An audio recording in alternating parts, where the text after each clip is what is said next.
Cool. Oh, Garrett's back. All right, guys, it is November. I cannot believe it's November, but it is. I see it on my computer, and I was awakened by trick-or-treaters last night, so I know it's November. Um, um, so welcome to Judy and Peter Watts, not Peter O'Hara, new members to the program. Excited for them. Already talked to Peter a bit too. This month I'm going to be, it's kind of been like the elephant in the room. I feel like with the opt-in, people say they're nervous to get on the phone, or they just don't like it, or they don't know what to say. And it's an important part of how I get my business. So I do not claim to be an expert at selling on the phone, but I think I am able to be fairly human on the phone. And really it's basically applying story brand messaging,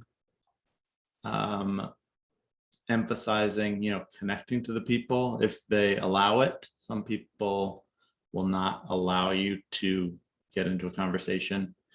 And combining story brand messaging and kind of a general them focus with some sales techniques that I know about.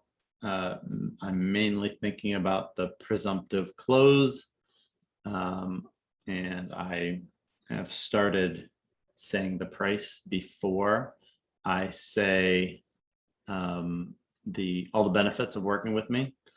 Knowing the benefits of working with you is important. If I just knew that the pictures were really good and they were going to like it, I think it would be less powerful. So I wanted to I knew the Monday group would be on the smaller end, so as it usually is. So I wanted to, I guess, just open up to you guys. I have two ways I could do this. We could kind of work through mock phone calls with you guys participating as the potential client, or I can kind of go over the various kinds of things I would say and how I would lead a conversation if you want to do that. Can you go ahead, Peter? Can we do a little of both? Can you start out with kind of outlining what you do and then maybe do a couple examples? Sure. Does that sound good, Hector? Hector was going to weigh in. That was the very same thing I was going to say. Okay. The thing about that is that some of the things I say will already be covered. So we'll see. All right. So individuals, I'll deal with individuals first. I obviously do individuals and groups differently because they want different things. And it's very difficult or unusual for me, at least, I've never had a call with someone about a group and then they book me on the phone. It's just they're usually calling for someone else to get them information, or it's a company, so they have to get multiple quotes sometimes before they're able to book anyone or whatever. It's just more like it's a bigger spend. It's not up to them. There's an official budget and blah blah blah blah blah. It's just a longer process, I found. So individuals and groups are different for me. So just in case anybody isn't up to speed, we have a couple new members here who might not have heard this. They might not have gotten a chance to look at the archives. They might not have gathered everything from the Facebook group. Hold on, I'm trying to. Okay. So for individuals, what I'm working off of is an opt-in. On my website, I don't have pricing publicly. They have to sign up with their email, their phone number, their name, and an optional message about anything they want to tell me. to get to the pricing page. From there, they're forwarded to the pricing page, which also has the calendar so they can book. They get an email, one of 11 emails, I think, that have buttons to the booking and pricing page. And I call them as soon as I can, most of the time.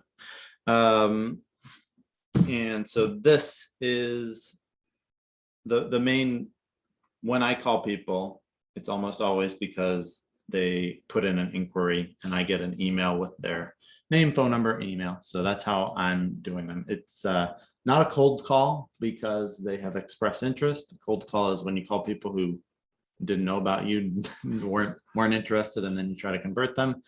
These are they're probably warm. They're warm calls. They saw my work. They are interested. They wanted to know pricing. They wanted to know pricing enough to give up their personal information. So it's warm. They don't know pricing when they sign up, so they could be not at all interested when they see pricing. They could be booking as I call them. That's the hope. And they could be interested at my price point, but not sure yet. Wanting to see other people, other photographers' prices and work. So, but it's a warm lead, at least when they fill in the form. So for an opt-in without a message, the optional message is great. I love when they fill it out. Otherwise, it feels not like a cold call, but it feels like a blind call. I don't know whether they're an actor or a CEO of a big company. I have no idea what they want. So for an opt-in without message, also important to me is I play it by ear. Like if you pick up and say, hey, is this John? Is this Jeff? We'll use Jeff because it's not John, I'm John. Is this Jeff? And they say, yes, it is. Who's this? It's very different than they're like, yeah. If, you know, if someone says, yeah, and I say, hey, I saw your inquiry. This is John with High End Headshots. I was calling to see if you were still, I wanted to call while you were still thinking about headshots. You have a couple minutes to talk about headshots? And they say, not really. Things are going to go differently than if they say, oh, wow, I was just on your site. That was quick. Very different responses. And so a lot of this is practice on the phone if you're not comfortable on the phone and being able to flex with what they're giving you. You know, I've had people say like, I can hear Zoom in the back. I'm actually in the meeting. Can I call you back? Yeah, sure. Bye. Or, you know, like, can I call you? Can you call me can I call you in an hour, or can I call you at 1 p.m. or something, and then get off the phone? So it requires flexibility. You don't want to just, even if you like what I'm about to tell you that I do, you don't always want to do that. It depends on the situation. So on an opt-in, a blank opt-in without a message, I will say something like, hi, is this Jeff? And they say, yes. I say, this is John with High End Headshots. I saw your inquiry and about headshots, and I wanted to see if you had a chance to talk while you were still thinking about it before you move on to the other stuff you have to do. Are you able to talk for a few minutes about your headshots? I do try to say your headshots or your session. It basically creates ownership, like they have a session already and we're just talking about it, finalizing it. And then the difference with, well, that I would then go into talking about them and finding out what they need, what they like. If things veer off into personal stuff, that's great. Sometimes I use distractions or something like, can you hold on a second? I have 3 kids under 4. Do you have any kids? You know what that's like? And oh yeah, I have a 7 and a 9-year-old. It's fine. I totally get it. Oh yeah, cool. You know, great. And then we both know we're parents. Like anything like that, any interruptions or whatever, I'll just tell them like, "Oh, I was inside the house and, whatever. You just gotta roll with it and use something like that as a chance to connect. Anyway, there's a different opening if there's an opt-in with a message. Hey, is this Jeff? Yes. Hey, congrats on the promotion, or I see you have a speech coming up, blah, blah, blah. Reference the message, and that's a leg up. It's a chance you have to show that you read what they wrote in the message, and it's a chance to get into a more conversation right away. Like, what are you talking about? Oh, I'm talking about cybersecurity. Oh, wow, that's amazing. I've been having a lot of cybersecurity people come through. When's the speech? Like, when is the announcement? Get into like time. In that circumstance, I get into a timeline of like, when do you need this by? Do I need to rush the images? Blah, blah, blah. I often ask them if they've seen my work. And then I say, oh, I guess you saw the inquiry. You must have seen my work, and just wait for them to say, oh, yeah, it's great. Having them affirm that they like it is always good. Sometimes I will ask them, like, I'm just curious now because, I love my work, but what did you notice about it that you liked? And that gives them a chance to basically reaffirm to themselves the reasons that they really want to work with you. It's easy and free. Basically, you just see what they say. And it's also interesting to see what they say. Sometimes I do have people say, like, I really could tell, like, I read about the facial expression coaching and I could really tell that that's what you were doing and it works great. And then some people are like, it's nice and clean, whatever, or it's like meeting face to face or whatever. Someone told me like, it's like Peter Hurley's work, but I can't get to New York City. I've had one person told me that a month ago. It's like, great. Oh, Peter Hurley? Oh yeah, I love Peter Hurley. Well, guess what? I'm an associate and a mentor on his crew, and he taught me. So that's why, that's why you like it, because it's very influenced by him, whatever.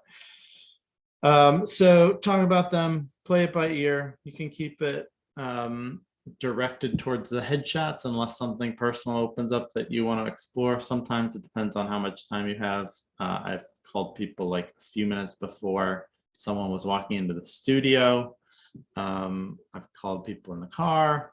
It depends. It depends on all the factors, obviously, how it goes down. But you want to try to, like, I've converted people because I know they're looking for a big promotion and they were having price complaints, at least, or objections, like, that's just really expensive. And because I knew it was about a promotion and not just, some people just want it for LinkedIn. I just need a new LinkedIn picture, I feel like, and I want to get it. Okay. But it was about a promotion. So I was like, how much per year, how much is your salary going to go up if you get this promotion? 50,000? Oh, no, more like 100,000. Okay, well, the sooner you book, the sooner this headshot can help you. And, $1,000 for a headshot, a couple headshots, that will help you get this $100,000 job. It's really not that much, right? Yeah, well, true. Yeah. And then, if you think about it for a month or two, it's going to delay any benefit from it for a month or two. And that's like $8,000 a month difference between your salary now and the salary then. She's like, that's good. Let me just call me tomorrow. We can talk tomorrow at 9 or whatever. And I'll have a decision by then. So I said, okay, I can do that. So I called her and she booked. But if I didn't have any information about why she was looking for the headshots, then I wouldn't have been able to go down that route. So it's very reactive, and I don't always feel confident about where I'm going on the phone, but I know generally where I'm trying to get to is getting their credit card information on the phone and getting them on the books during that call. So, I make errors on the phone. I say stuff and I'm like, I wish I had done this other thing. But as long as you have the end goal in mind, I think there are lots of ways that you can get there.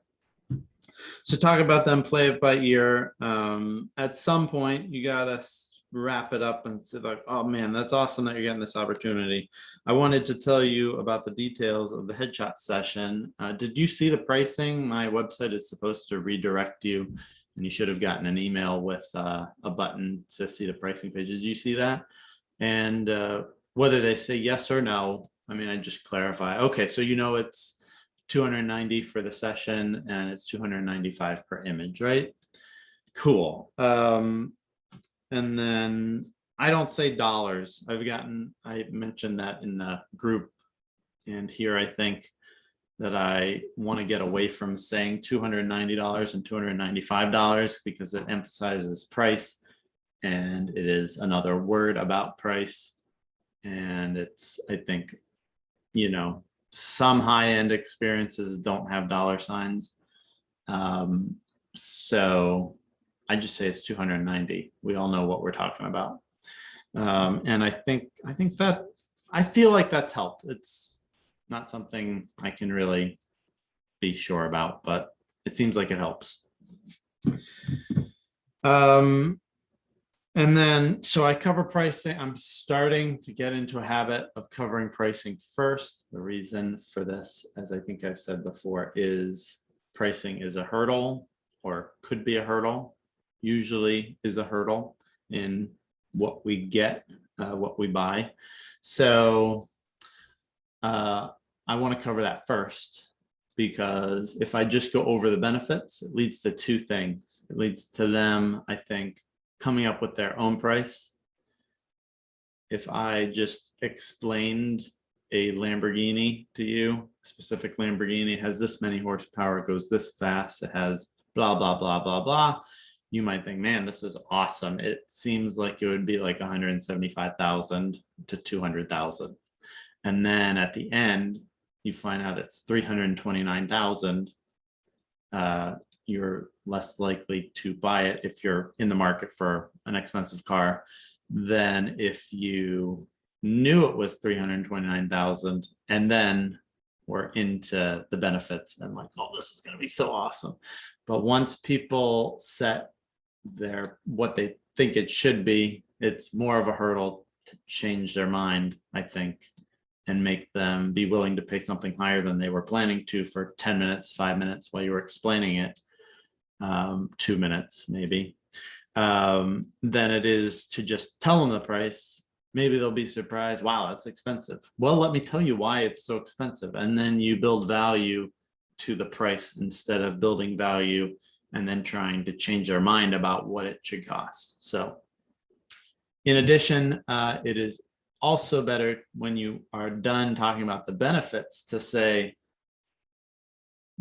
how does that sound? And they say, oh man, that sounds great. Then to end with price and say, how does that sound, as a way to get to like, what credit card would you like to use? So if you describe your excellent experience and then you say, it's this much money, how does that sound? They're thinking about the price, and my price is not awesome. My experience is awesome. So like, rip the Band-Aid off. Don't be afraid of your prices. You set them. You're responsible. So just accept your pricing.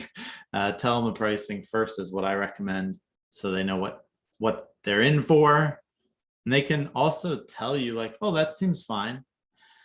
And then you're off to the races. I would very much shorten the explanation of the benefits. If they like your work, they were interested, the price isn't a problem.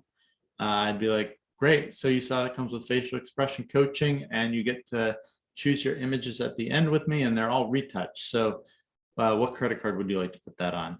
You know, you don't need, if they like the pictures, they know where your studio is or where you shoot, and they're okay with the price, like, that's it. You don't need to do anything else. Just book them. But most people will say, okay, you know, they're not going to be like, oh, that's low. If you're pricing well, very few people will say that. So then I go into the process. Okay, cool. I'd like to explain my process to you, so you know what to expect. And I just find that even makes my job easier. If people arrive and they know where to park, they know how to get in, they know what's going to happen. it makes my clients less nervous, which makes my job easier because it's easier to coach someone who hasn't just been frazzled or is unsure how this thing is going to go down. So is that cool? Oh yeah, that's fine. Okay, cool. Well, first of all, I run a flexible session. It can be 30 minutes if you have a lot of things to do and you need to get in and out, or you're super committed to only buying one image, we can get you in and out. If you want more variety and a more relaxed experience and maybe some Prosecco or Rosé or an IPA or a porter or a pale ale or sparkling, whatever, I have lots of beverage options. You can spend, more time in the studio. Sometimes people are in there for an hour and a half or 2 hours or 2.5 hours. Some people do come in wanting only one image and they think they're going to be in and out, but then they have so much fun that they want to change clothes and do more variety. So you don't have to decide now, but basically I read you and we either get it done and finish up and you're out, or we have more fun and create more variety in the headshots by changing clothes, background, no tie, no tie, beard, no beard sometimes, pants, no pants. No, I'm just kidding about the pants. You have to wear pants the whole time. I do stuff like that, which I think I've done that just a couple times, but as I'm talking, like if you coach at all like Peter saying stupid stuff, I feel like that I use that in my phone calls to kind of give them a sense of who I am. I think I converted a person I'm remembering who I was doing these things with her joking on the phone. And she's like, I like your personality. I was like, well, this is actually the kind of thing I do with facial expression coaching. So I guess I'm kind of trying to organize this. So if some, like in that situation, I would then go into facial expression coaching because I do educate you on your face before we shoot. That means that you'll be able to do what I'm asking you to do while I coach you while we're shooting. And you'll know why I'm asking you to do that instead of it will feel weird and look good, but if you don't know why, you probably won't even do it for me. People kind of half do it. So I explain it to you so you know exactly how I'm coaching you throughout the session. We review images on the laptop throughout the session, which gives you a chance to give me feedback about, I like this, I don't like that, I'm sensitive about my teeth, I have sensitive teeth. Not the same thing. You can be sensitive about your teeth and not have sensitive teeth. Or, I just want my hair flipped the other way, or I don't like this side of my face, or this smile is amazing, I want more of those more friendly, bigger smiles or whatever. So you give me feedback and I give you coaching about what we're seeing on the camera, what we're seeing on the screen, so that when you go back, you have a better sense of that you're producing images that look like this with me because of what you did last time. So for example, people do this to me all the time. I tell them like a little more smile, a tiny bit more smile, and they won't do it. So I take a picture, I show them and they say, oh, I thought I was smiling. And then it helps with understanding what I'm seeing, and then we adjust and we get better shots as we go. Then at the end, we review all the images and I am there to help you. I see headshots differently than a lot of people because I'm obsessed with them. I look at them all the time and I look at them critically. So you have my advice there if you want it as we go through. Sometimes people will say they really like an image and I'll tell them why they really shouldn't. It wasn't one of the best ones. They're looking at how their hair was really nice there and I'm looking at their mouth is kind of weird. So sometimes I actually tell people that they shouldn't buy the images they want. And then more often they say, I've got confused there myself. So I tell them that it's weird trying to do a phone call when I can see myself on Zoom.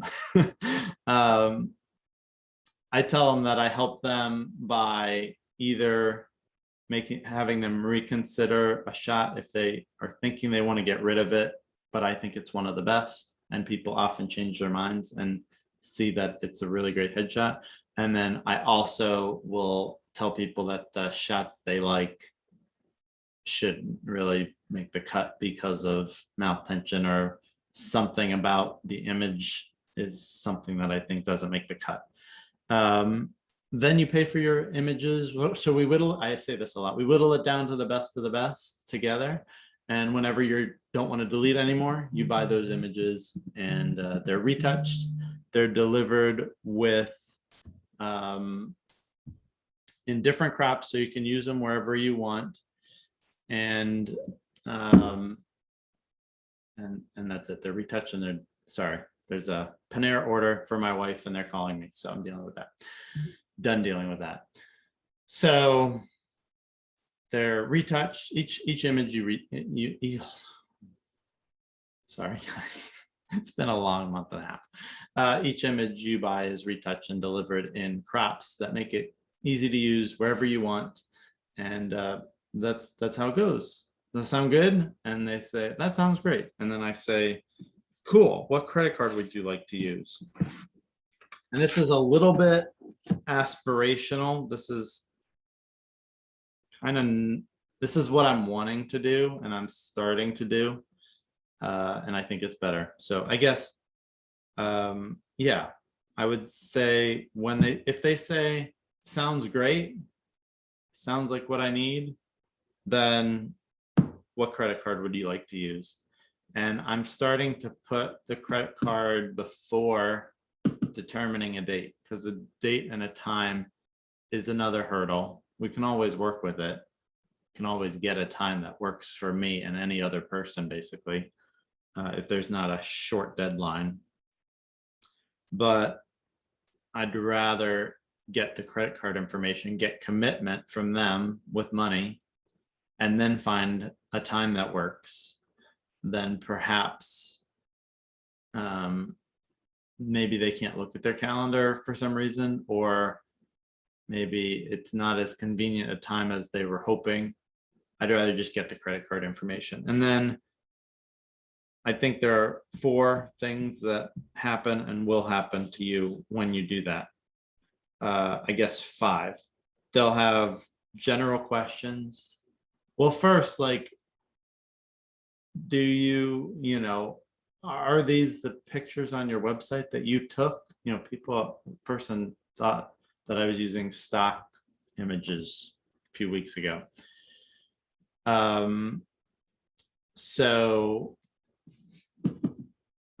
Sometimes they'll have general questions like, you know, can my husband come, or whatever, tons of questions. What's the turnaround time? I didn't really cover that. Stuff like that. If they have questions, then you go ahead and answer the questions and then say, you have any other questions? No, I think that's it. Okay, what credit card would you like to use? And you'll either get they'll either just start reading out their credit card number to you, in which case you should be punching it into Square or your payment processor for your session fee. Or they'll say, well, when can we do it? We don't have a time set. Oh, great, let's set up a time. And then what I do, and this is partly because my commute is longer than probably typical commute to our studios, it's 45 minutes to over an hour. I suggest times. So I have all of my sessions on my calendar have the word session in them. So I just search on my calendar session, and it brings up all my sessions for the rest of time. So I can see that on next Tuesday, I have 2 o'clock and a 4 o'clock or something like that, 4 o'clock, 2 o'clock, and 5 o'clock is more likely. And so I'll be like, can you do 11 a.m. on Tuesday, the whatever? And they'll oftentimes, I've found since I've started doing this, people will say, yeah, I can do that.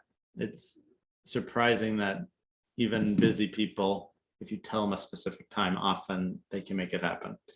Or they'll say, oh no, I'm busy all day that day. Okay. I also look at my phone and see that I have 2 on Friday or 1 on Friday at 2. Okay, can you do 11 or 5 on Friday? Oh, I can do 11. Okay, great. What credit card? I'm ready for your credit card number. Probably wouldn't say a third time, what credit card would you like to use? But I'm ready for the credit card number now. And I'll send you a calendar invitation. I'll send you the preparation guidelines. I'll send you, and there will be an automatic email the day before as a reminder. And then I'll text you maybe an hour before you get there about street parking if you're driving yourself, and about how to get into the building. So I'm ready for the credit card number now. And often they'll be like, oh, hold on, let me get it. And then I joke, I say, no worries, I'm very patient for people who are trying to give me money. And then, oh, that's good. Yeah, okay, thanks. And then they give me their credit card number. I mean, you could also then get a complaint. And my goal for complaints are usually about price because it's a great experience, great process. It's just, oh, what credit, you say, what credit card would you like to use? Right? I don't know. It's a lot of money. I just thought it wouldn't be quite that much. That's a complaint. And I'll go over quickly the difference between a complaint and an objection. Complaint is like, it's hot outside and I have to go for a walk. Like, I know it's hot outside. Let's go. An objection is it's too hot outside. I can't do it because it's so hot outside. So I've been working on this, recognizing a complaint as something other than an objection. Everything's expensive these days. So hearing that something is expensive, they buy things. We buy things that are expensive for what they are all the time. Gas is expensive. You know, you don't do anything about it. You just complain about it. So when it's just a complaint, like, it's pretty expensive. Yeah, I know it is expensive. It's a great experience though, and it will help your career. So I'm ready for the credit card information whenever you are ready to give it to me, and we'll get this going. And you're gonna love it. It's great. It's like nothing you've ever experienced before. That's it. I mean, you just, sometimes I think we get complaints and we think it's an objection. You know, oh, it's expensive. Oh, I guess they're not going to book. Not necessarily. People buy expensive things all the time. So if it's a complaint, agree. You don't get anywhere by disagreeing with the client, potential client. If they say it's expensive and you're like, no, it's actually really affordable. I don't think that's going to work because you're in conflict with their belief about their purchase that they don't have to make. So I agree. And I try to agree with almost everything people complain about or people say about the experience. You know, people have said stuff like, I just think the white is too stuffy. It's just like very, you know, corporate. I'm like, yeah, I know it can be, yeah, for sure. But I think that my headshots are all about expression. And I think that it's really kind of, we think about the white background as being the problem when it's really just that there have been a lot of headshots done on white backgrounds where the people look out to lunch and posed and fake. And I think the people are really what matter. But we don't have to do white. We can do the gray background if you like that better, and then move on. Like, you don't have to. So I agreed with them. Yeah, totally. White background is stuffy and makes people look stiff. But you know, the expression is important, and I think that's really. I'm basically agreeing and then telling them why it's not really the white background that they don't like. But it makes it easier to swallow. So you could get a complaint like that, in which case you probably agree, or at least agree in part, or at least, you know, acknowledge that that's their opinion, and you know, don't fight them on it. It's basically like recognizing their beliefs, or like honoring their beliefs, is the way I've heard it put. Doesn't mean you have to believe it yourself. It's like, oh yeah, totally get that that's where you're coming from. but you don't have to agree personally. Or you could get an objection, and these are much more difficult to handle smoothly, and yet not to just buckle and be like, okay, bye. But I can't, like, a lot of people say they want to talk to their wife or their husband, or I'm not ready right now, and I can't really go into how I would handle objections. That's something I'm learning, and it would take a lot more time. But basically, for this call, where I am in my phone skills, I would say just try to handle it the best you can. If they say something like, I just can't because I'm just way too busy for a longer session, you could emphasize that you can get them in and out. Oh, it doesn't have to be long. Even if you went over that, like, well, it doesn't have to be long. How long do you have? I can't find a spare hour. Okay, well, I can do it in half an hour. I can do it in 20 minutes. The studio will be ready to go when you get there, and we'll just shorten it. I shoot people in 5 minutes at companies. So you need to get in and out in 5 minutes. I can do that for you. Well, no, I mean, it doesn't have to be 5 minutes. Well, okay, how about it like a 20-minute session? And we'll see how it goes. You might be surprised and want to hang around. Okay, I could, yeah, okay. If it can be quick like that, you can overcome an objection like that in that way, perhaps. Or see if I can come up with another one. Does anyone have an objection? Just throw an objection at me, unmute. For me, the biggest issue would be, hey, I can't afford it. So how do you deal with that? Yeah. Yeah, if they say they can't afford it, like, there are a couple ways to deal with that. There are many, I mean, there are probably 1,000 ways to deal with that, but some that come to mind off the bat. I mean, one, you can say like, well, I understand it's not for everybody. It's only for people who are really, value a headshot and think that it will help their business or their career. If depending on what you know about the person, like, I know you're trying to become a senior consultant, and now you're just a consultant. So maybe when you get the promotion, you could afford me, or you could say, like, you can just put it on the credit card, and then it'll be easy to pay off when the headshot helps you get the senior consultant position, because you'll be making an extra $80,000 a year. So, $600 for a headshot is totally worth it. So it's like a payment plan. You can pay off the credit card whenever you get the promotion, or bit by bit, and just stop. If I said that, then I would just stop and see what they say. Oh, no, I can't do that. Okay, well, I mean, you can't convert everyone. You're not, if it's like, I don't have the money, and I've had people say, I don't have a credit card. I just don't have the money. I can't, I don't have any way to pay you. It's like, okay, cool. Well, thanks so much for talking. And let me know, sometimes people will say, like, I'm getting paid on the 30th. So I was like, I'll give you a call on the 30th. Cool. And people have booked like that.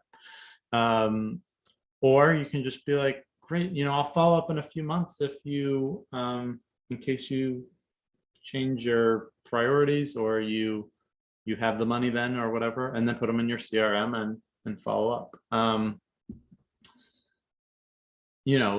Grant Cardone has this close where it's like, if they say they don't have the budget for it or something like that, you're like, yeah, I know everything's over budget, right? Your car insurance, your mortgage, your gas, child support, alimony, just he recommend your car payment, your car insurance, your health insurance, everything's over budget. So if you want to move forward and do it anyway, we do have a group that meets monthly. It's on first Monday of every month. It's the people who go over their budgets, and you're welcome to join.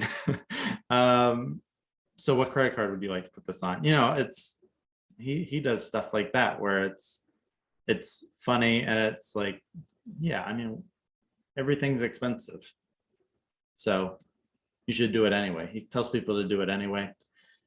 Anyway, so be listening for objections, and then be thinking of ways to handle it next time, even if you just end up saying like, okay, all right, thanks, bye. You shouldn't be surprised by an objection more than once, really. And so as you do it, you're like, oh, the old I need to talk to my spouse thing. I'm going to just say, this is what Grant says to say. If they say, I need to talk to my spouse, one of the things he says to say, depending on the situation, is, what if she says no? And sometimes they'll say, well, I mean, she's not going to say no. Okay, well, then let's go. Let's get this off your calendar and get the session on the books so that we make sure it happens and you don't have to come back and think about this again. Sometimes that works. So anyway, any general questions on individual calls from that rambling? How long? That was long. That was very long. Sorry about that. What's your approach when you have, let's say, and this was actually funny. I had a client where he came in with his wife, and it's like he's looking at her trying to get the seal of approval. And it's basically that he came in the photos, but it's the wife that has to, or the spouse that has to give the seal of approval. For a final purchase? Yeah. Yeah. I think if you haven't separated them up to that point, it's weird to tell them to leave while they're deciding about money.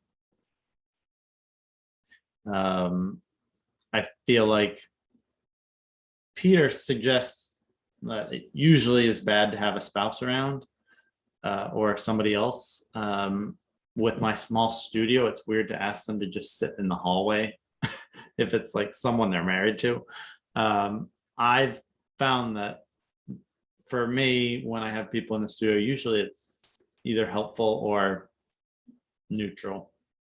I haven't had people shooting down their friends or their spouses' shots very often. They're usually encouraging. So if you get the sense that this person is negative, you can do the thing that Peter does, which is just suggest that you get nervous when there are people around and would they mind giving you some space. Or if you think the person that's being shot is being made nervous by them, you do the same thing. Just take responsibility. It's me, I just can't operate like this very well. So can you step aside?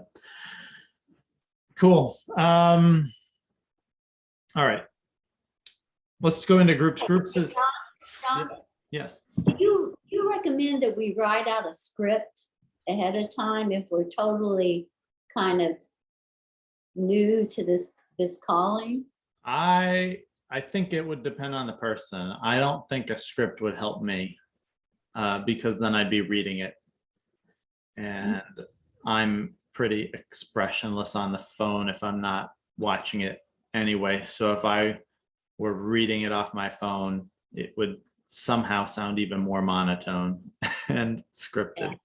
So what I do basically is I've brainstormed like, what is my process? So I always know to talk about flexible session, facial expression coaching, image review, image selection, retouching, delivery in many formats so that they can use it wherever they want. So every time I go through that, it's different. It partially depends on the person I'm talking to, partly depends on how much time I have. If I have it depends on everything basically, but and just memory, how it's hitting me at the moment. Maybe there's something from the message that I can slip in, like facial expression coaching is very important for lawyers because, and then I have this thing about lawyers because I want to be a lawyer. It's like lawyers don't have anything.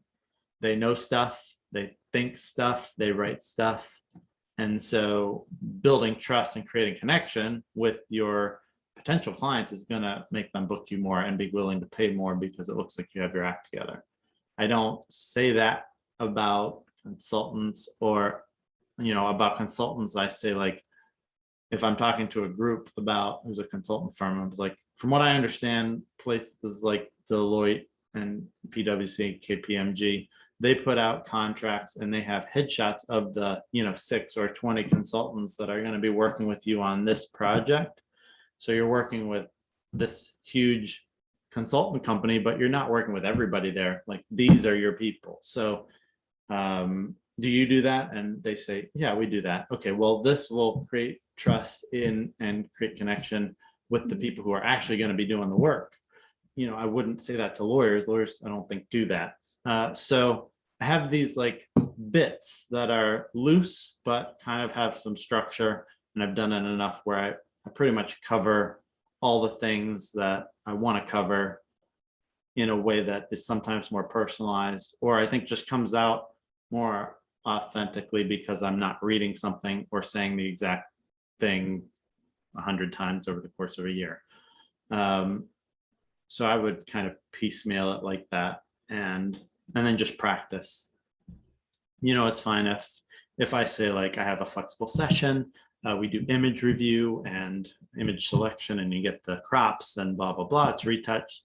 I'm like, oh, I forgot the biggest thing, which is facial expression coach. I just go, you know, like I think that actually adds authenticity to it. It's like less of a, I'm talking to them about how great the session is, and I forgot something. It's not like, it's not a script. So that's the way I operate. I think some people would be good to write out a script and kind of memorize it, and then don't worry about getting it word for word, but you really know pretty much exactly what you want to say.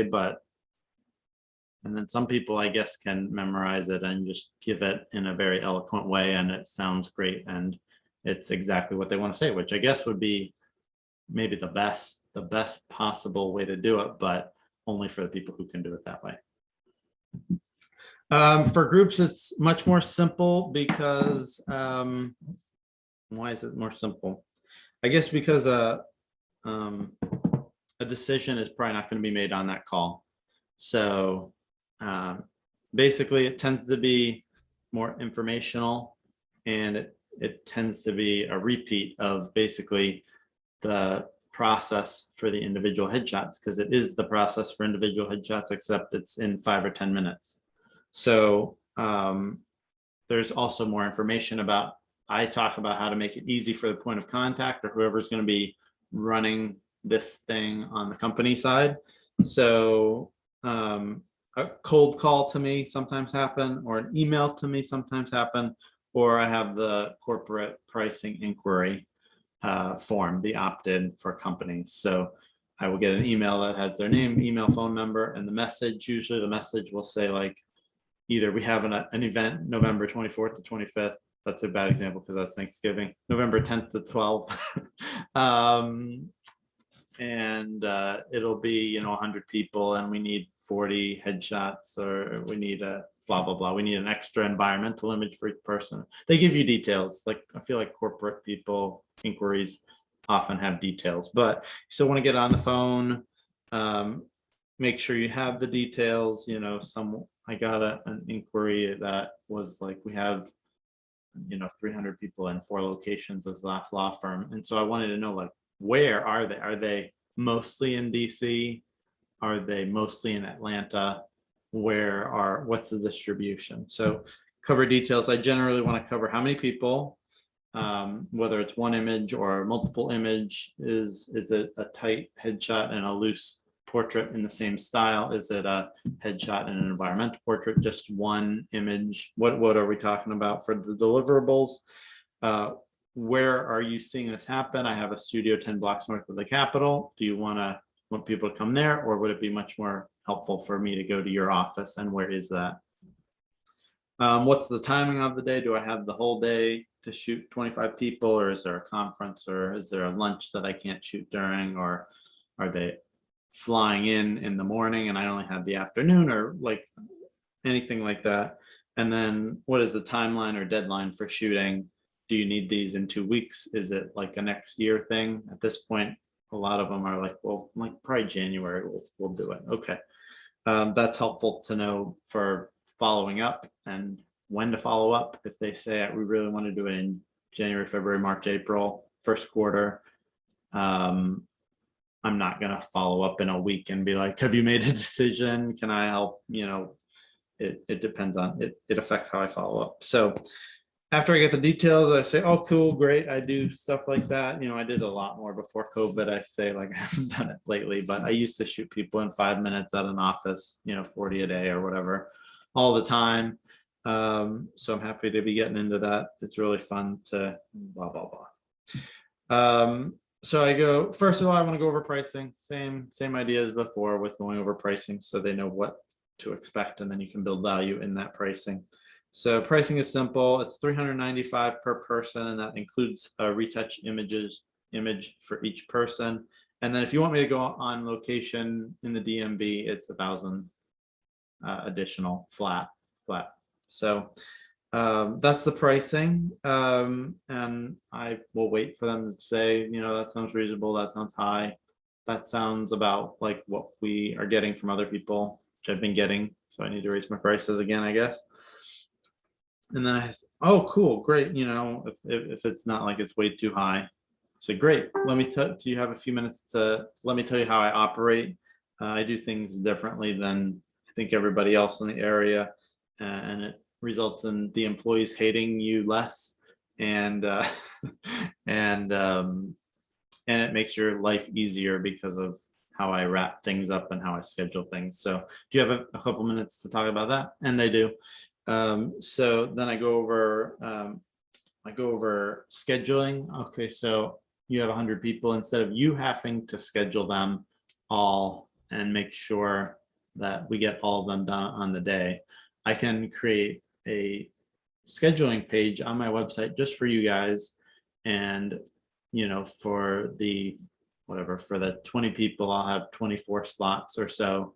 That allows the 24th person or the 20th person to have 5 slots to choose from that work with their schedules. And it also relieves, the stress on you either scheduling them beforehand or running around the office all day trying to find someone who's available.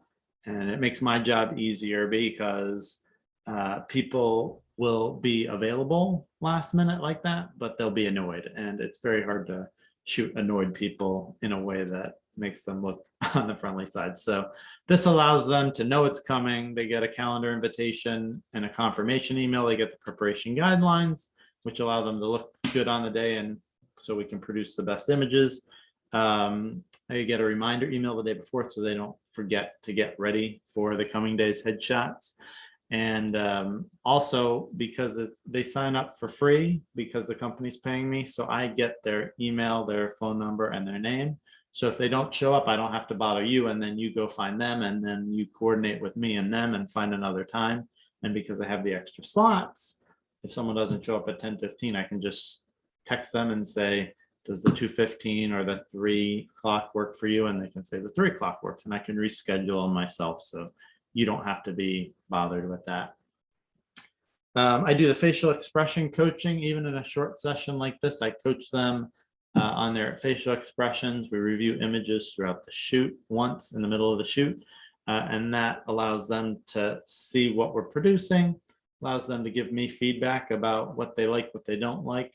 Then I coach them again for a few minutes, and then we select their favorite image. And this is big for you because typical photographer will send you a gallery of everybody's headshots or everybody's top headshots, and you either have to choose yourself, in which case you will make people upset because you didn't choose the one that they wanted, or you'll send out the gallery and half will respond within a week, and you'll follow up and 30% will respond the second week, and then 2 weeks will go by and none of the other 20% will respond, and then you'll choose, and then they'll be upset at you because you didn't choose the one they wanted. So the way I do it, after and the end of each session, I select the favorite image. I'm quality control for you, so I'm not going to let them choose a bad image, but they get to choose one that they actually like. Sometimes we realize that we don't really have any that they like, so we're able to actually go shoot again. And that means that we get something that they're happy with, instead of me thinking that we're good, leaving, and then finding out when you send the gallery around that we don't have one that they like. It makes your job easier. It makes the employees happier. We don't have people who just hate their headshot because they think they were rushed. And then another benefit is that because I'm selecting, I know the images that will be retouched when I leave that day. So I can get right on it, get a quick turnaround for you, maybe a week or 10 days for this size group, whatever the size group is. And that means that basically your main job is to just distribute the scheduling link. Maybe distribute it a couple times. I'll send you periodically who's booked, and you can follow up with the few people who haven't booked yet. Get them on the schedule, and then pretty much you're done. I send you the gallery with each person's selected images retouched, and you're good to go. So that's what I do. Did you see the pricing menu? I hope that you got the pricing menu, and if they say yes, cool. If they say no, I offer to just send that over to them by email. It's a 5-page PDF, and it has pricing simply laid out. It has a bit about the process, a bit about the terms. And so after that, that's it. I follow up when I think I should follow up after that. So you see there's some similarity with the individual calls, but it's a little bit different because of the group. Any questions on that? Anybody? The objections to the pricing. Yeah, I mean, for groups, it's tough because often, for individuals, if I'm off, it's by a few $100s. If I'm out of the budget for a group of 50, it's probably off by like $20,000. So I would probably just, if they're like, it's just way too much for us, I would ask if they're the decision maker maybe at that point, or if it's less offensive, I've heard, if you ask if are you making the decision, or you have someone else making the decision with you? And they'll say like, well, no, it's my boss. Okay, well, I'd be happy to talk to your boss about the pricing, not to negotiate, but just to explain why it's worth that much. And why don't you just show your boss the pricing and process guide? That gives you a good sense of the kind of quality experience it will be for you. And then if he or she wants to talk to me at any time, she can give me a call. He or she can give me a call. But I don't think we get many price objections on the phone for groups. I think typically I get people who are just gathering information. They don't know what the budget is. They're just getting information. So I get fewer price objections, I would say, on group calls because they're just gathering information. So the follow-up is where it's at. Who's that? If they say, if this is where you get the price objection, and when you just say, what is the budget we're looking at, and then you can start that conversation. If you haven't already asked the budget to begin with. You could, yeah, I think you'll get either we don't really have a budget, in which case they just think it sounds expensive, probably. Yeah, but I think that kind of maybe put something in their head that they're saying, hey, this is too expensive. We don't have a budget. Yeah, they don't know. Yeah, it's like, okay. Yeah. That can be a way to go. I don't think I've ever had someone tell me the budget. So I thought that was a great idea to ask for a while, but after, several times, 20 times, 30 times, no one tells me the budget, I've stopped asking. So you could get to that point where it's like, well, we don't have a budget. Well, oh, okay. So it's not over budget. You don't know how much you can spend on it. So we'll go from there. That could be helpful, but I also don't ask about budget anymore because it doesn't really, I'm not changing. So if it's a $15,000 job and they say, well, we're looking for 10, it's the same answer as if we're looking for 5,000 or 1,000. I don't really care what their budget is. It could lead to good conversation, like we just said. So maybe it's worth doing. Maybe other people have more success with it than I did. But I'm not negotiating. If they said, like, I feel like they wouldn't say it's out of our budget or it's too expensive if it's within the range that I could negotiate marketing video in exchange for a lower price or something. If they're like, oh, it's $1,000 more than we were wanting to spend. Oh, okay. Well, I mean, then we can, on a $15,000 job or a $8,000 job, there are things that I can trade to lower it by 1,000. But also, if it's $1,000 on an $8,000 job, then they probably can stretch and just get there without a problem if they know they want to work with me. So I don't find the budget question to be as helpful as I thought it would be for me personally. Anybody else?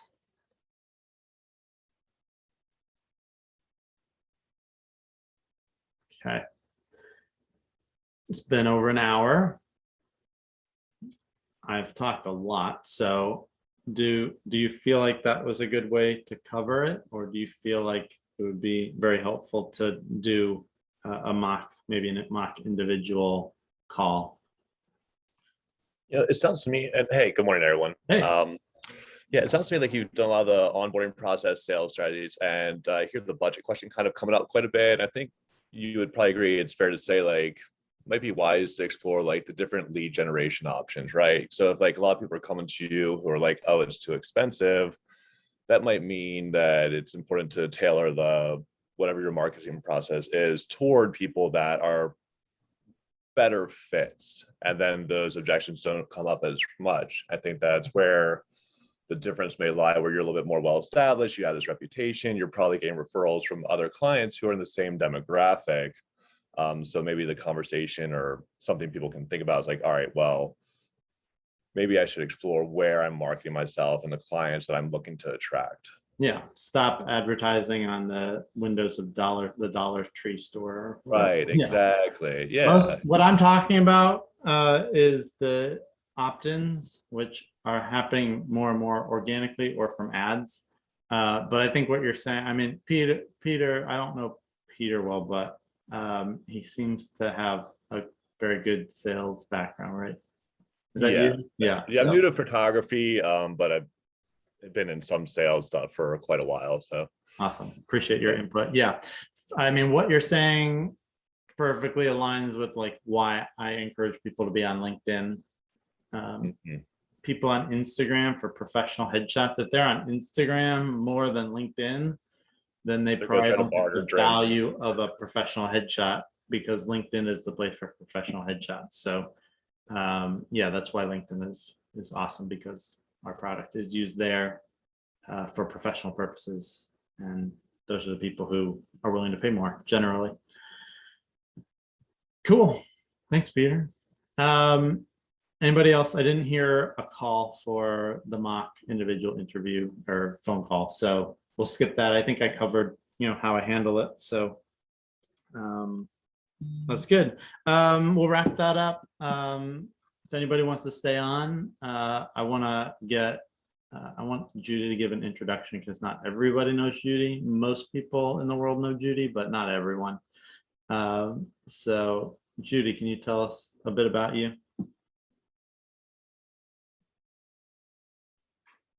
Yeah, my corporate background is really in accounting and tax, and I did that for 33 years, but photography was always my hobby, and all my vacations were photography workshops and stuff like that.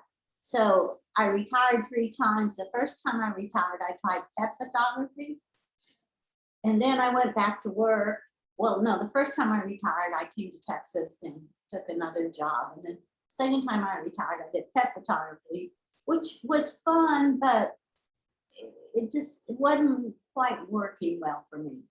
And then I went back to work for another 4 years, and then I retired, and I really wanted to do people. I really wanted to do headshots, and I found Peter, and so his style just really appealed to me. I said, that's what I want my headshots to look like. So I've been doing headshots since probably the beginning of 2016.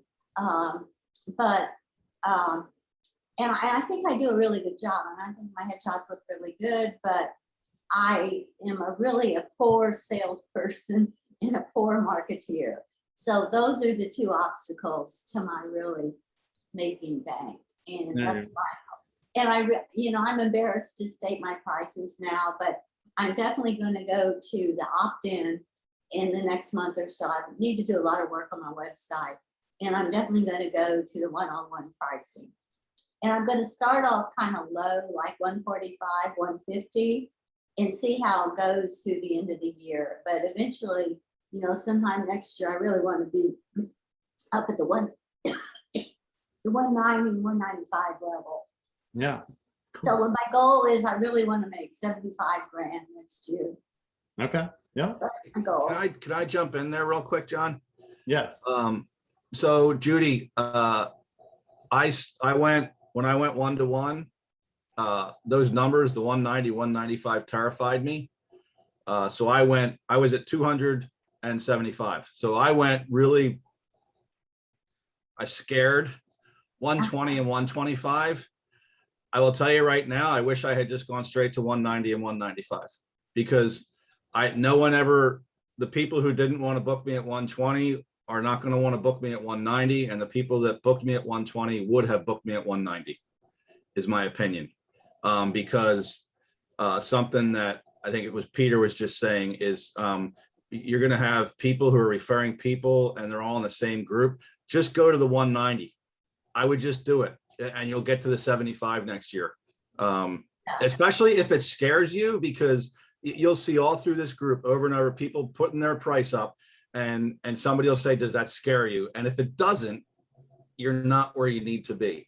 And everybody puts it in, it's like, okay, I changed, now I'm waiting. And then you see everybody get that first one come in, and it's like, oh, I got it. People actually did.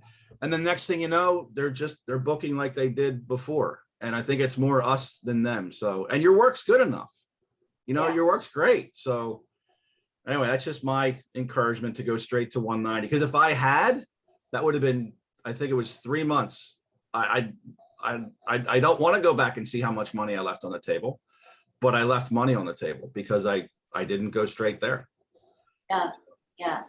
Well, that's good advice, and I will definitely consider that. It is scary. And then collections, Judy, if 150 feels fine and 195 feels a little scary, you can structure your collections so that 5 images results in a price that's 150. Yeah. I was working on my collections pricing too, to get that sorted out. But it's just, bottom line is just having confidence in yourself. And I mean, that's a struggle. I guess it's a struggle for all of us, some of us more than others. But another argument for the 195, 190 is I really want to increase. I've had some really good clients who. Did we lose Judy? Yeah, looks like we lost Judy. Looks like she's hypnotized. She's just. We'll come back to Judy when she's back online. So Peter, can you give us an intro to you? Yeah, hey, how's it going, everybody? Man, where do you want to start? You want the life history? Where were you born? Why I'm No. here? Yeah, exactly. Just like your professional life, I guess, and how you got into Yeah, so photography. like I said, photography as a profession is pretty new. I did courses in college, so always kind of curious about it. I have an eclectic background up until I was about 29. I was doing a lot of sales. I was living in Mexico, so I was working for this company out in New York.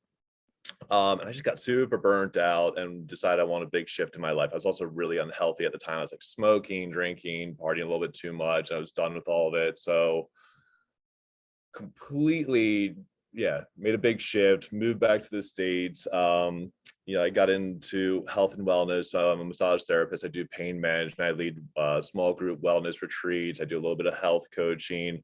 I'd say that's probably where my passion lies. During the pandemic, I was completely shut down, unable to work or do anything for 3 months, totally threw a wrench into my life and everything I've been working on. And a friend of mine is a model, and just randomly linked up with her, did some photos, posted them. Next thing I knew, this whole photography business kind of came out of nowhere, which is incredible. I think just relying on the network that I already had from my other business, and having a good reputation in the community, this thing just kind of like bubbled up and I've been running with it. And I've also been more aware of the power of photography. If you can tell a good story, you can endear people to whatever your cause is. So another piece that's at play is I do a lot of fundraising for children with cancer. So I do these endurance events, really dove into the concept of storytelling with that and became quite proficient at fundraising. Like from August of 2020 to August of 2021, I brought in like $90,000, which is kind of, I don't know, like I don't want to say I don't want to brag about it, but I do, because it's amazing. Like I was really blown away by the network I had. And again, being more aware of the power of, really essentially everything we're doing here, what you're talking about with the value pricing for clients, talking about like a decent profile picture that can make a difference. It's like showing up to a meeting in a suit versus sweatpants, right? I like that. Yeah. Yeah. So anyway, in thinking about what I want to do with my life, I am going to be shifting to photography as my full-time profession. I'm doing like a little bit of video work as well, which has been a lot to try to like get decent at, which is exciting. Anyway, I do like the marketing piece. I like identifying individuals and organizations that have values that kind of align with mine and finding ways to help them be more visible and be more effective in their communication. And then I really want to go big on the fundraising. I have some big plans for like next year. And headshots, I think from just like a business standpoint, it seems like it's lucrative. I think it's fun. I think that, I have a lot of soft skills that would help me be successful with it. Like I like people, and I have a background also being highly anxious and having a hard time talking to people. And I put a lot of work into being comfortable talking to people. I think that allows me to be more effective in working with individuals with like portraits and stuff like that. So Paul's there. Let that be my intro. That's awesome. Yeah. Good. I'm glad to have you. Was there anything I said that was wrong, or? All of it. I mean, I'm so disappointed. No, you did great. No, Because I don't really have a sales or marketing background. I have a communications background, and I think about how to say stuff. No, you did. So I think the key points, like you were getting warm leads, and then you talked about building rapport with people. And I think that probably is the most important piece when you talked about finding that touch point of, do you have kids? Oh, so do I. This is hard. Like that stuff is way more effective than Grant Cardone doing like a hard sell on something. I really do like the Zig Ziglar approach, who's all like, let's find a win for everyone. And that's really what we're all about. And I think when you approach it that way, people feel that you're authentic about wanting to help them thrive. And that's really what we're trying to do, right? We're not just trying to take a picture. Like, yeah, we want it to look nice. We're aware of the technical piece on ours, but when you have a genuine desire to help someone, you're making an impact. You're helping them get that job. You're helping them. I don't know if like they're going to play these on like dating apps or whatever, but you're helping them find the love of their life or whatever the thing may be. And that's exciting. So I think that piece, finding the touch point, connecting to people, really great. I saw you trying to field the questions about pricing objections. I think there is something to be said for like, well, these are the rates that I have, and if it's not for you, there's other options. And, if you want, I can refer you to so-and-so who I know from this group that I coach, who, you could even I've made referrals. What you're offering. Yeah. And say like, here's someone who's coming up. And because I imagine you're at a point where you're not hurting for leads, I would think, and if someone's not able to meet you at your price point, there's other options, Yeah, for sure. Yeah, thanks. Okay, good. I'm glad someone knows about sales and marketing and doesn't think that was just totally wrong. No, you did great. All right, Judy, you're back. We were talking about, I don't know how long you talked before you realized, but you were talking about the 195. Right. I had a power failure and then I lost my internet connection and now I got a hotspot with my phone. So whatever. Look at you. I've had really good clients. Then I had clients that are really kind of not that they were enjoyable, but they weren't quite that is, I don't want to say lucrative because it's not lucrative. It's lucrative as some of the clients. So I really want to increase the level of clients that I'm booking. And I think the higher prices will, the 190, 195 will achieve that. So Yeah. that's a good reason. I really want to increase. I think it's easier to shoot clients that are really quote hiring clients because they come better prepared. You know, their hair looks better. The men, their clothes fit better. They know how to tie their ties to a certain extent. And Yeah. I just think a higher quality client just makes your life easier. I just had a client this past week. She was the senior global counsel for a big pharmaceutical company that you've heard of.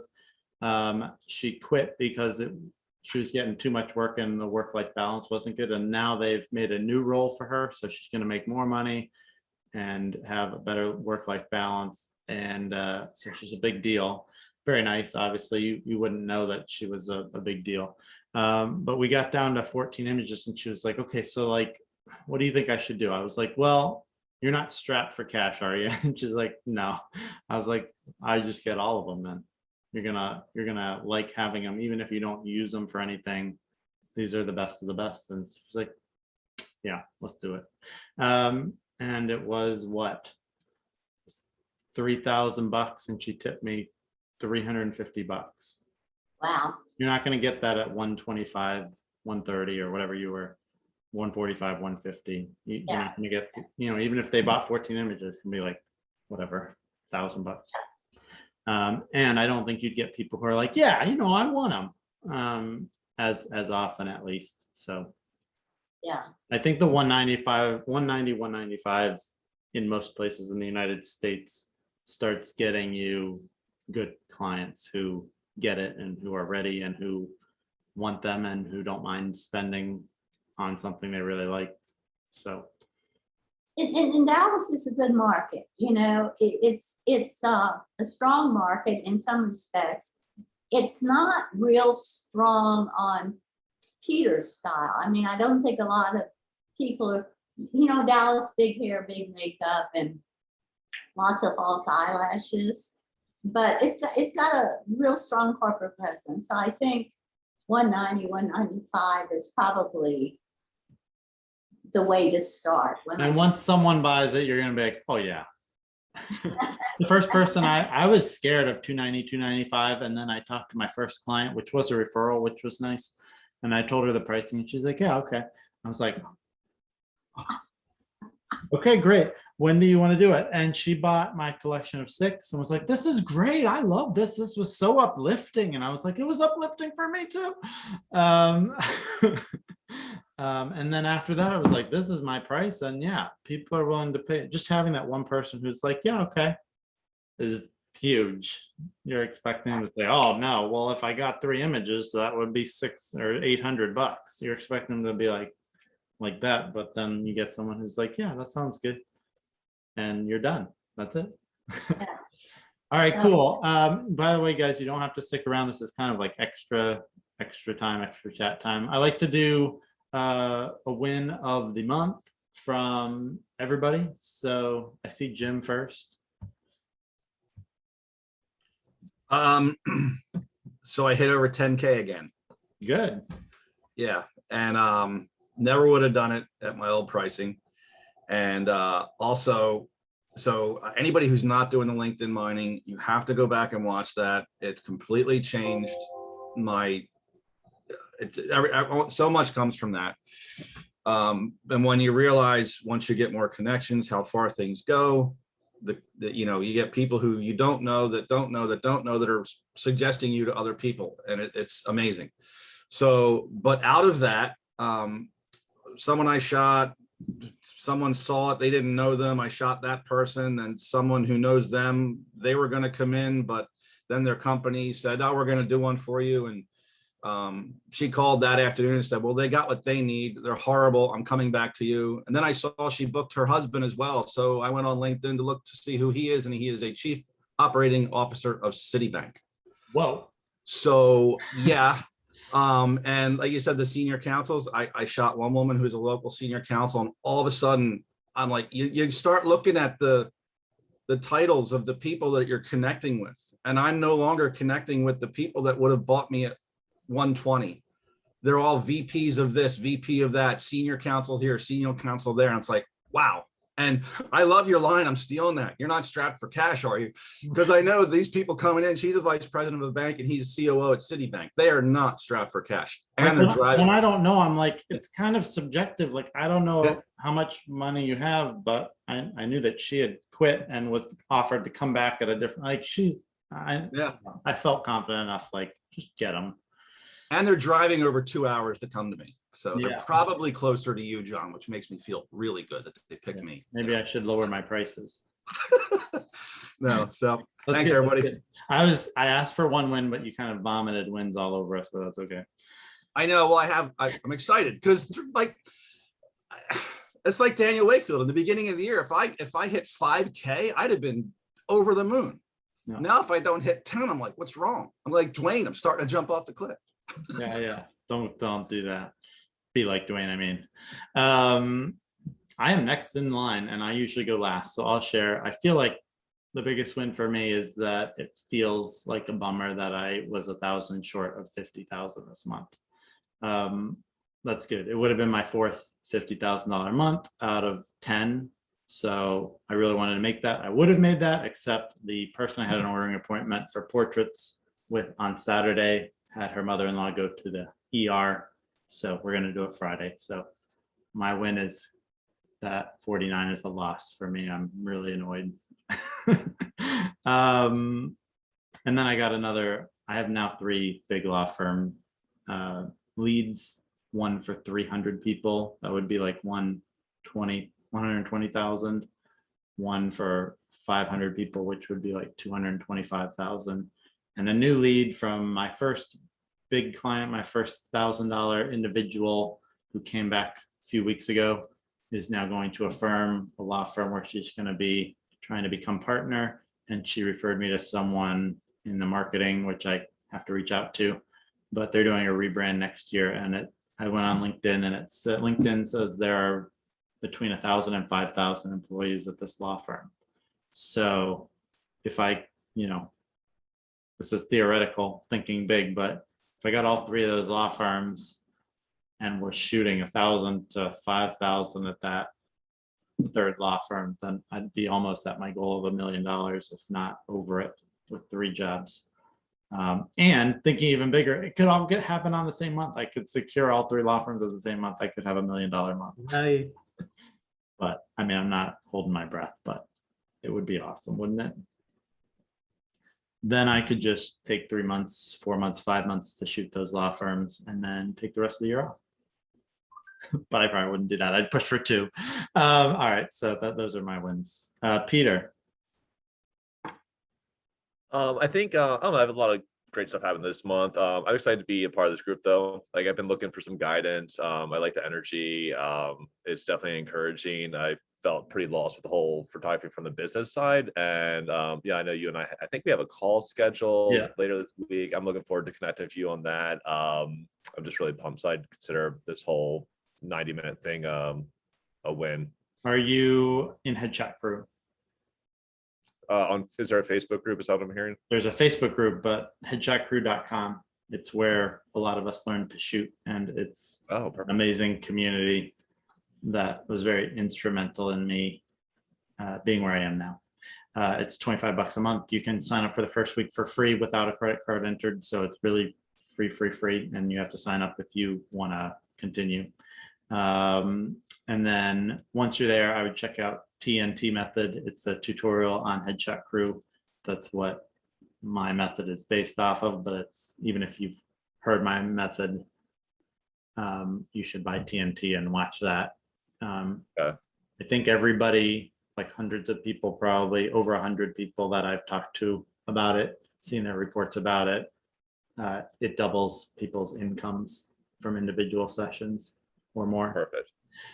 It's $250. It'll pay for itself probably the first session after you use it.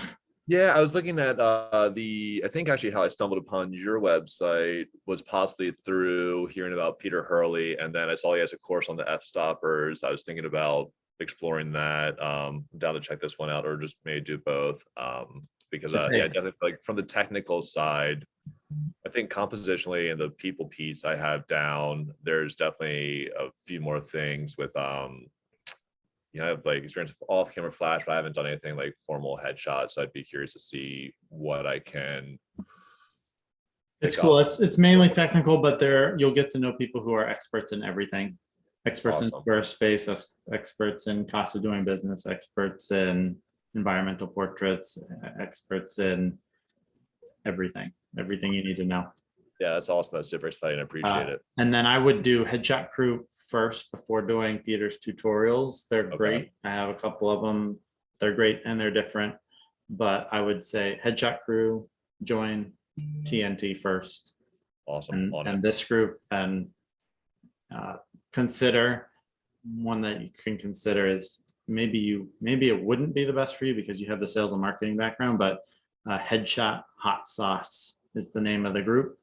And it is based on sales and marketing in the headshot space, and it has a special emphasis on website design. Maybe because you're in sales and marketing, you get more out of it than we do. I don't know. There's also like industry specific stuff that would be helpful to pick up on. I think that's really part of why I reached out, tried to connect with you guys. Just Yeah. yeah. So I'm sure it'd be super helpful. Awesome. Hector, So yeah, the big win this month is I passed the 10K mark. Good. Came through with a couple of sales. Some of them got moved. it's your Still- first 10K? Yeah, so last month, I had the slow month because we had that hiccup with the daycare, so that put a strain on things. Still had my sessions here and there, but October was awesome. Still working on that big lead for that 100 people company, and have a second one coming up like that. So like you said, those two could really make the year and really caught me up to an Looks like you used all the money to buy this sweater thing. Looks kind of expensive. No, this is a regular thing. Okay. But it's another expensive ones. Okay. Judy, do you have anything from last month you want to share with us? Just what I said at the beginning, being able to reopen my studio and having 4 clients last week was, really, it's good to be back in the saddle. That's the Texas phrase. It's hard to not earn money. When Katie was sick and I wasn't shooting, it's like, not that I needed the money, but it's hard psychologically just not to be earning money. That's what I'm wired to do. So I'm sure it's good to be back. Garrett. There he is. What's up, John? Did you came in from the alley to do this call? What's the win? Wins for last month. 2 bookings at 295, 290, 295 within the first week of switching. Good. And have you shot them yet? Shooting one of them today. Okay. Let us know how it goes. That's awesome. Paul. Is Paul around? Hello. Hey. Win for us, for me last month, we got to, I quit my job at the end of September, and our quality of life just shot through the roof in October. My wife's family is in Colorado. We took a trip out to Colorado, and I booked 5 people while we were out there. So it was a great vacation where I made money. There you go. Yeah, I love doing that. More than pay for the vacation. Sometimes I make more money than an average week or two when I'm on vacation, which is nice. And then also sometimes come back to being pretty booked the next few days after I get back because people are scheduling for as soon as I get back. So it's cool. Awesome. Okay, we will wrap this up. I hope to get the recording up this week in case you want to go back or you want to watch the evening. Quick, anybody have ideas for what I should talk about next time? Peter. I would love to hear about your process for doing on-site corporate shots. Just because I have a possible opportunity coming up, and Okay. like, I should probably Google how to do that. You tether? No. So I mean, yeah, there's a lot. So I have someone, they have 12 employees. They're talking about doing something in January, so Okay. I have time to like figure everything out. Yeah. Sure. Okay, that might be good, yeah. Anybody else?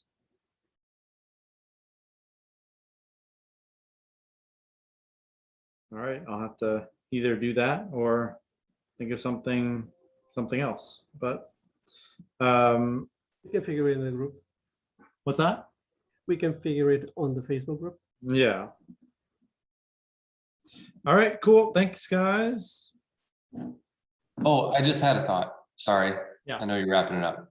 But I'm just thinking like, well, maybe since it's the end of the year, maybe any kind of business type things you do, I don't know, tax types things, Yeah, since we'll be at the beginning of December.